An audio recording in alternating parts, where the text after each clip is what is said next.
Now, a lesson I learned a long time ago in business is that you don't want to put all of your eggs in one basket.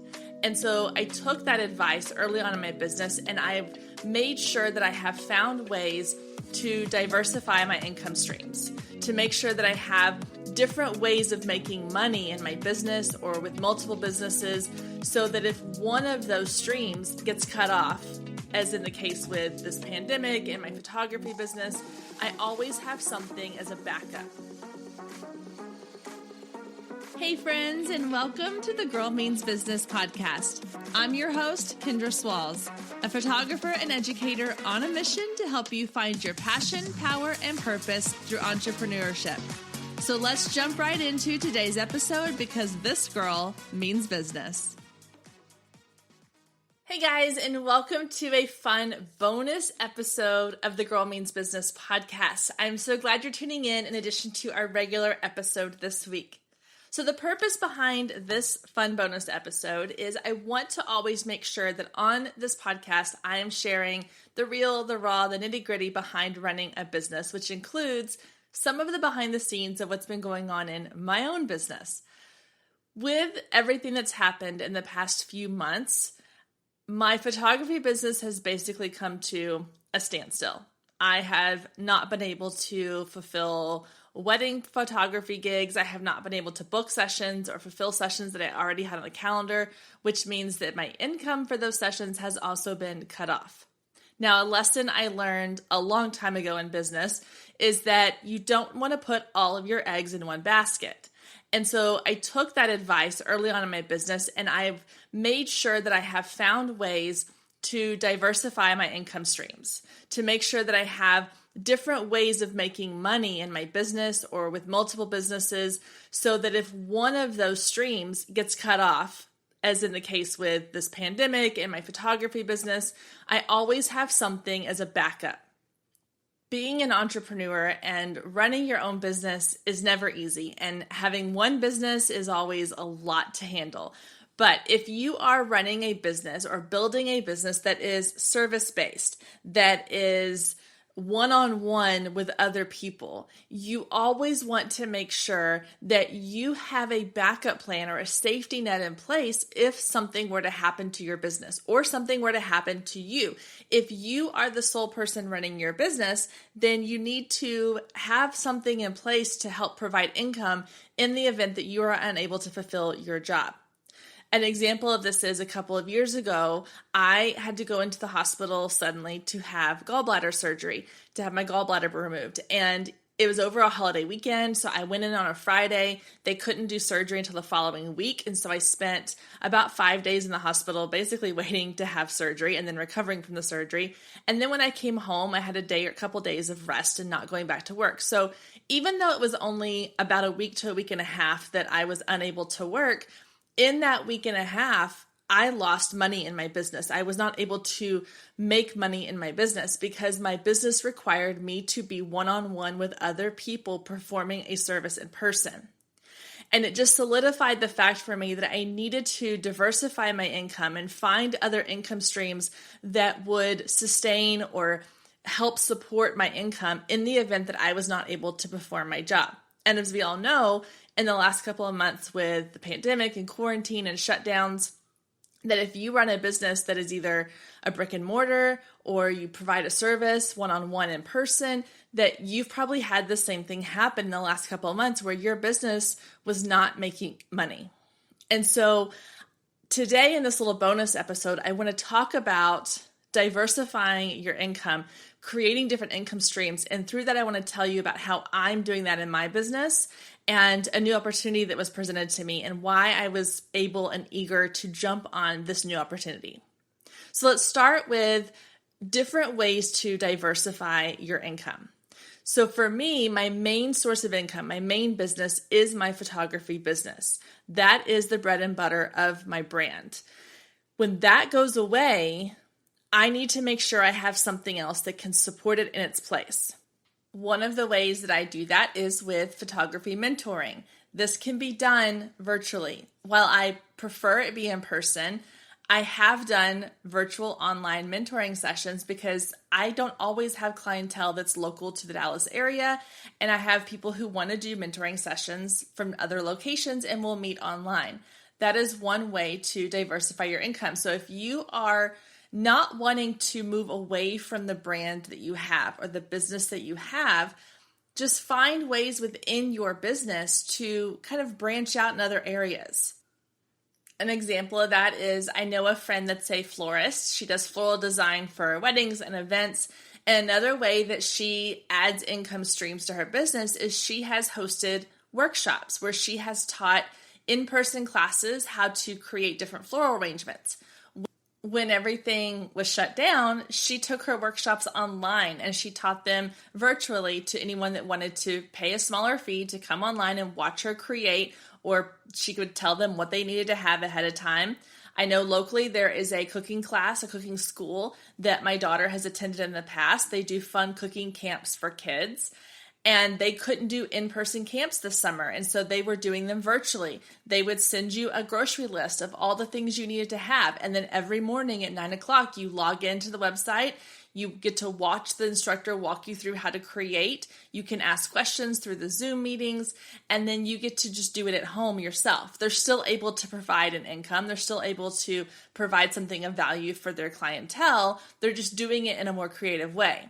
I've seen wedding planners and event planners create a digital version of what they help their clients do in person, so that if someone can't afford a full-on day of planner or a planner for their event or their wedding, they could purchase something from their shop that would provide them with similar services, just in a digital form. If you want to stay within your expertise, if you want to stay within the business you've already created, then find ways to get creative. Find ways to figure out how you can add other items of value that don't require you to trade time for money. Because ultimately, that is something that's going to put a cap on how much your business can grow, as well as cause you to struggle in times when you aren't able to work one-on-one with clients. And so having a way to go from trading time for money to having a product or a service that can be done at any time of the day, anywhere, virtually, online, or through the mail, those are things that are going to help keep your income streams coming in when your original bread and butter business is unable to perform. Another example would be for photographers, and this is one that I use within my business, is stock photography. So a couple years ago, I started going through all of my weddings and sessions and just fun things I had done with my kids and finding photos that I could use as stock images. And I would submit them to Adobe Stock. I put them on my Etsy site. I will now create specific stock photography images, which I love because it allows me to be creative. It's working with products instead of people. I can go into my studio, or I can just find some really nice light in my house and I can create. And that's a really easy way for me to not have to be trading time for money or dealing with clients in a way that I can still provide income for my business. Another income stream that I have in my business is referral credits. So there are several companies that I work with that I personally use in my business and I fully believe in, and they have a referral program, which means that when I share my personal link with someone else and they sign up for that product or service, I get a portion of their spending. So an example would be HoneyBook. I have been with HoneyBook for years. It's the client management program that I use in my business, and I absolutely love it and believe in it. So when someone is asking my opinion or asking for a product referral, I can give them my unique code. If they sign up using my code, then I get money in return. You've probably heard me even mention it here on the podcast, along with other ones such as Flowdesk, QuickBooks, and several others that I have worked with. So if you have companies that you are already working with that offer a referral program, make sure that you have links to those that you can share. I like to keep a notes tab open on my computer. So I have a MacBook. I have the little notes app. I also have the sticky notes app. And I just have a page where it has every referral link I might need for my business. So I have one for all of my welcome guides. I have one for referral codes for HoneyBook and Flowdesk and QuickBooks. I've got all the links in one place, so I don't have to go searching for it. If I see somebody on Facebook or through a messenger or through a text message, they ask me for a referral or they ask me what I use, I can quickly copy and paste that link. And then every time somebody signs up using that link, I get money in my pocket. It's a really simple, easy way to add an income stream to your business. Some of the other income streams that I've done is I created a whole separate brand with Girl Means Business. So I have this podcast where I'm working on getting sponsorships to help pay for this podcast. I have the Business Builders membership site where I'm having monthly recurring revenue for that. And I have other plans for courses and programs and things that I will be able to offer as an online purchase that doesn't require me to trade my time for money. So when you combine all of those things, I have multiple streams of income that are feeding into my account each month, allowing me to take the pressure off of my photography business and allowing me to not stress about where my money's coming from if I don't have sessions booked, or what's going to happen if we have to shut down again, or what's going to happen if I get sick and can't work. Those are all things that when you are working as the sole provider for your business can really be stressful and overwhelming. But when you have extra income streams helping to support that, you don't feel that stress as much. One question that I hear when I talk about having multiple income streams in my business is, how do you go about figuring out what income streams are right for you? And my answer to that is really simple, and that is be open to all opportunities that come your way. And this is kind of the meat of what I want today's episode to be about, because I want to tell you a story about how I changed my opinion on something and allowed myself to be open to an opportunity that is now a new income stream for my brand. So years ago, when I was first starting out as a teacher, I was introduced to multi-level marketing businesses, MLMs, also known as network marketing businesses. I signed on with a company my second year in teaching because I realized really quickly on that teachers do not make nearly enough money to live on. And if I wanted to pay off debt or pay off my car or have money to travel and go on vacations, that I was going to need to supplement my teacher income. And so getting on board with a multi-level marketing company seemed like a really good fit because it didn't require me to quit my teaching job. I could do it as a side hustle on the weekends, evenings, summers, all those things. And so I joined this company, and right away I realized it was not a great fit for me. The company itself, the products were great, but I did not like their method of how they wanted to push their products. In fact, I remember going to someone in my upline's house one night. It was the end of the month, they were having what they call a push party. And we would all go and we would sit around their living room or around the dining room table with our cell phones and our address books. And they would say, okay, we have 2 hours. Whoever can make the most phone calls and the most sales will win a prize at the end of the night. And they wanted us to sit around and cold call people in our phone book and get them to purchase products. And it just did not feel like, it didn't feel natural to me, and it didn't feel like something I was comfortable with. I made an excuse of why I had to leave early, and I got out of there. And after that, I was like, this is not for me. So I immediately kind of wrote off all MLMs as being that way. Well, fast forward several years, and I'm building my photography business, and I'm realizing that I need to have multiple income streams, and I want to have something else that I can have support me in case that my photography isn't working. And I was getting ready to leave my teaching job, and I wanted to have a little bit of a safety net. And so I jumped into another MLM program along the same lines as the first one that I had joined. And it was the same concept, but a little different because social media had been introduced, and they were wanting us to DM people and randomly friend people that we thought would be good clients or good, leaders in our company and could come on as our team member. And it just felt icky. Stay with us. We'll be right back. If you have been listening to the Girl Means Business podcast for any amount of time, then you know my love of email marketing runs deep. Not only is it a great way to generate new leads, but it's one of the most effective methods for nurturing warm leads and turning them into sales. Now, over the years, I've tested several email platforms, and my favorite by far is Flowdesk. Not only do they make email marketing simple and easy, even for the technically challenged, but they have everything you need to create stunning emails, capture leads, make sales, and automate the entire process, giving you time back in your busy day.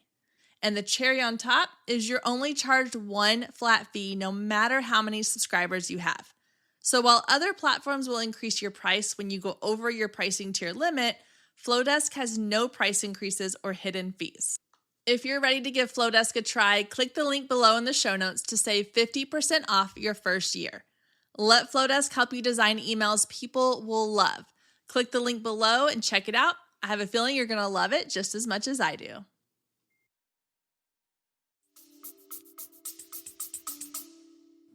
And a few months ago, and I don't remember what episode it was in, I made a passing comment about MLMs and the fact that they were not my favorite way to run a business.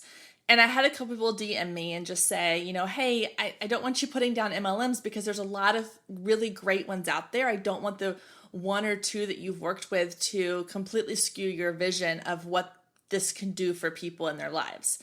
And I admitted that I had been very judgmental towards these types of businesses because of my personal experience.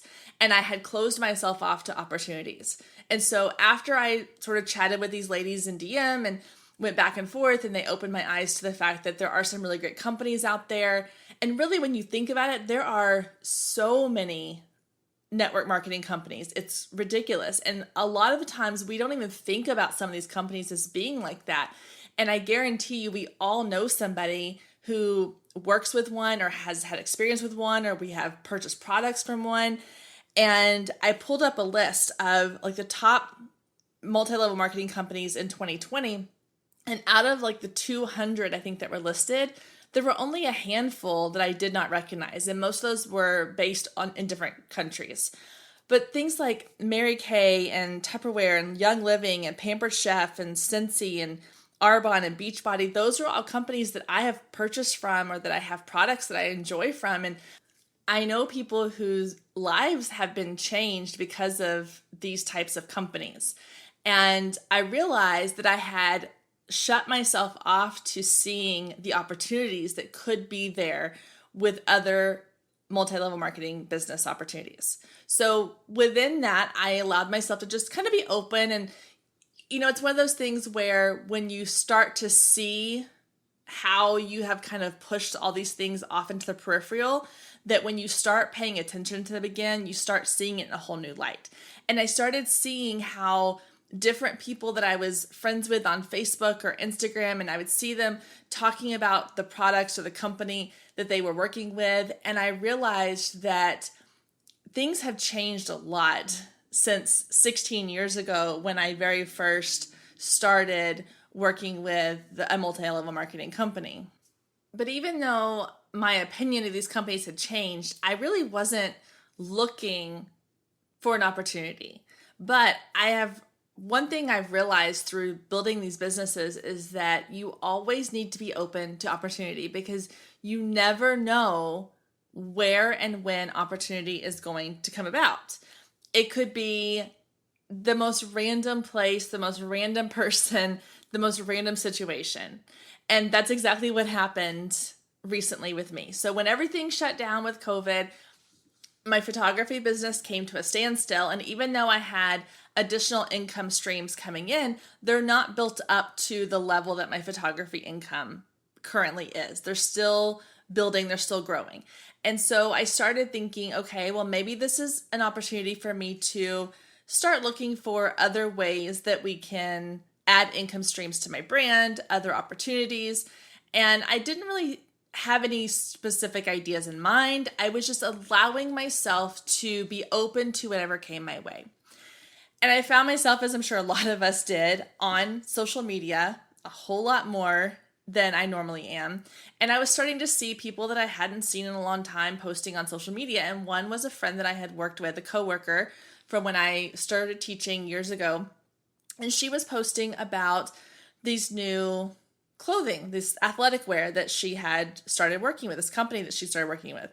I'd never heard of the company before, but the clothes she was wearing were really, really cute, and she had great things to say about it. And I thought, that's great. I'll support her. As a business owner, as a female entrepreneur, I love to support anybody that is doing anything to grow a business or better themselves or get themselves out of a situation that they're not happy in. So I supported her by liking her posts and sharing them, commenting on them. And then I reached out to her and I just said, hey, tell me more about these clothes, because we're all living in athleisure wear right now and I could use some really cute clothes. So tell me about it. So she sent me some information, but again, nothing more than just wanting to support her and her business. The more I started looking into this new brand, the more I got interested and the more I realized this might be an opportunity that I've been waiting for. This might be an opportunity that I would have completely looked past just a few months ago. But because I was allowing myself to be open to new opportunities and new ideas and new things that might come my way, this looked like an opportunity I wanted to learn more about. So I called her up and I said, okay, the clothes look great. Tell me more about the business. Tell me more about the brand. So she sent me some videos. I got on a couple Zoom calls and I really started diving into the brand, because having done this twice before and not having done my due diligence of really understanding the company before I went in head first, I wanted to make sure that if this was something I really was going to embark on, I wanted to make sure I understood what the company was, what they stood for, if it was a good fit, because I've built a brand around the values I believe in, which is that women deserve to look and feel amazing and deserve to do things that make them feel good, and that we can do incredible things and support women of all backgrounds and sizes and shapes and races and demographics and ages and all of those things. That I want to make sure that any venture, any opportunity I dive into fits into that box that I have built for my brand. And so the more I learned about this company, the more I felt this pull towards it. And I want to tell you kind of the three things that I looked for when making the decision to work with this brand. And a little side note here, I'm not going to specifically talk about the brand, the company. If you want to learn more about what it is, I will share it in the show notes. But if you have questions or you're interested in learning more, you are welcome to reach out to me. That's not what this episode is about. This episode is just me sharing with you my journey to a new opportunity, a new income stream, and how I got there and what I did to make sure it was a really good fit for my business. Because if you are sitting there thinking, I need to diversify, I need to have multiple income streams because I can't sustain my business the way it is now with the way our world is today, and I need to make more money in different ways, I want to make sure that you understand what you should be looking for and how to go about that in a way that benefits you, that doesn't get you into an opportunity or situation that isn't a right fit for you, and that you can create multiple income streams that you feel really, really good about. Okay, so the three things that I looked for. One was, how do they educate their ambassadors? This was really a big deal for me because as a former teacher, as someone who teaches other people about marketing and branding and building a business, I wanted to make sure I worked with a company that was going to support me in a way that did not feel salesy or pushy or in your face. So I asked the questions. I talked to people that were already in the business and I said, tell me about your experience, the good, the bad, the ugly, because I want to know what I'm getting into. When you talk to people that are trying to get you to be part of their team, they're going to tell you the pretty shiny parts. I want to know the not so shiny parts so that I know what I'm walking into. So don't be afraid to ask those questions, because people will most of the time be honest with you. They'll say, well, this stuff's really great. There is this little side thing, but it's really not that big of a deal. Or they might say, yeah, this is kind of a problem. And then you have to decide what is best for you. When I knew this was a good fit for me was when I realized that this company was looking at this in a different perspective. They were coming at it as saying, look, you are the ones representing our brand. You are the ones helping us grow this company. So whatever we can do to support you, and however that looks for you, we're willing to do. So if that means that we need to just provide you with really great products that you can wear and share, we'll do it. If that means that we need to provide you with tools to grow a business in a way that feels good for you and doesn't feel like you're being slimy and used car salesman-y, then yeah, let's do that.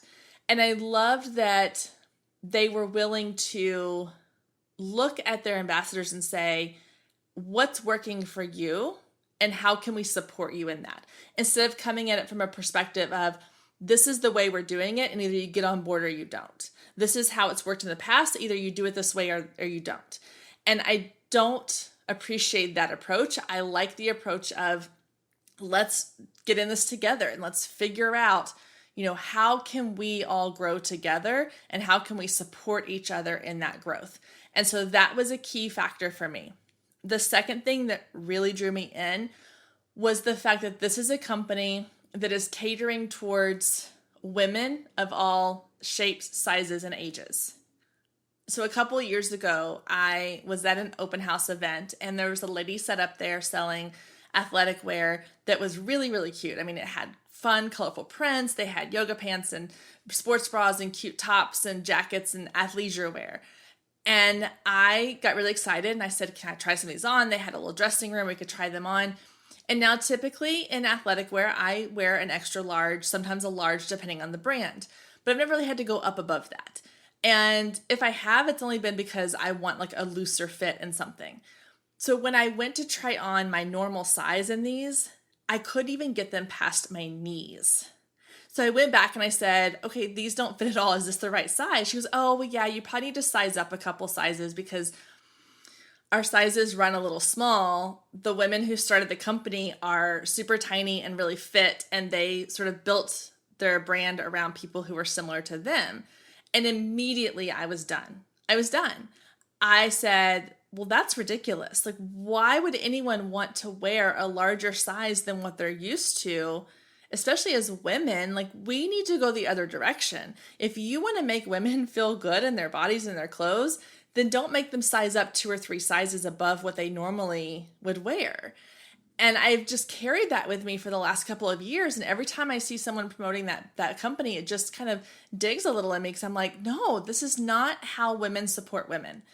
And unfortunately, this is a trend and it breaks my heart because in America, the average size woman wears a 12 or 14. That's the average size. And I see so many people, and I know several friends that are boutique owners or that sell clothing on their website or as part of their brand, and it caters to up to size 10. And I've asked them and I've said, do you offer this in a larger size? And if not, why don't you? And the majority of the response is, well, the designer that we bought it from or the company we got it from, they only make it up to a size large. And it just kills me because as someone who has always been curvier, as someone who at my smallest wears an 8, the fact that you don't make clothing for women that is the average size woman in America is a problem. And I know I'm on my soapbox here. I'm just going to go off on my little tangent. But if you are building a brand where you are going to cater to women, especially in the clothing industry, you need to cater to all women. And I will say there's one brand in particular that I am friends with the owner. She has done an amazing job of creating clothes that everybody can wear, no matter your size, your shape, or your age. And that is what this new company that I'm working with has done as well. And that was another selling point for me. The fact that I could go into this brand and have clothes that fit me and have clothes that fit people who are larger than me or smaller than me, that makes my heart happy. The fact that in all of the comments I read on a lot of their posts about different products, a lot of the ambassadors and even their clients were saying, you might need to size down in this because it runs a little bit large. Or buy your true to size in this because it runs true to size. Very, very, very rarely have I seen within this company a comment or a post where someone says, you need to size up because this runs small. And then the only item I saw that on was a sports bra. That was it. 1 out of like the 5 they have. And so that alone, the fact that I could see myself in their product and I could see my friends in their product, that made a huge difference for me. Because if I'm going to promote your product, I need to believe in it. Just like going back to the idea of having a referral code income stream, if I'm going to promote Honeybook or Flowdesk or QuickBooks, I need to really use it and believe in it. And if I can't wear or use what you're offering, then I can't promote it. And if you're a company that is excluding half of the women in the country, you're going to have a little bit of a hard time promoting your product. So inclusivity was a huge turning point for me when it came to this company. And the third thing, the penultimate thing that got me interested in this opportunity was the fact that it is a brand new company. So they just started back in January. They are still in pre-launch. They're still kind of figuring out the nuts and bolts of it all. And I like that. And some people don't, and that's fine. If you're the type of person that you need to have everything already figured out before you walk into it. If you're someone who says, nope, I don't want to have to be part of the process, I want them to work out all the kinks and then I'll join in later on, then this would not be the right thing for you. But for me, I liked the idea of getting in on the ground floor. And I looked at it as an opportunity to say, hey, what if I could go back in time and get on board with Amazon when it first started? Or what if I could get a piece of Facebook when it first began? That's huge. And so the fact that I can see this company being something really great in the future and that I could be a part of its growth from the ground up, that was a really big turning point for me. And when you included all the other things, the fact that they were supportive of their ambassadors, they're not telling you what to do, they're helping you do what works best for you. The fact that they were inclusive of all shapes, sizes, and ages, and they really want to help women feel good about themselves, and the fact that they were a new company, all of those things fit really well into my core values of what I hold as a high standard for my brand. And so because of that, I said yes to this opportunity. Because of those things and because of the fact that I feel like this is a really good fit for my brand, I'm adding it as an income stream to my business. So if you're sitting here now and you're listening to this and you're thinking, yes, I need to add more income streams to my business, then I want you to really start with what are the core values of your brand, because no matter how many businesses or how many income streams you have, they're all part of your brand, and you need to make sure that they are a good fit for your brand. So figure out what are your core values, what are the things that are non-negotiable, what are the things that you really stand for, and then be open to opportunities. So that when an opportunity comes your way and someone says, hey, I've got this great opportunity, I've got this really great idea, or hey, I've thought of this really cool product I really want to get out into the world. Do you want to partner with me on this? You're open and ready, and you can ask the right questions, and you can say, if it meets all of my criteria, then it's a yes. If it doesn't, then it's a no. So really knowing if it's a yes or a no based on these things can help you when an opportunity comes your way to quickly decide before the opportunity is gone to say, is this it or is it not?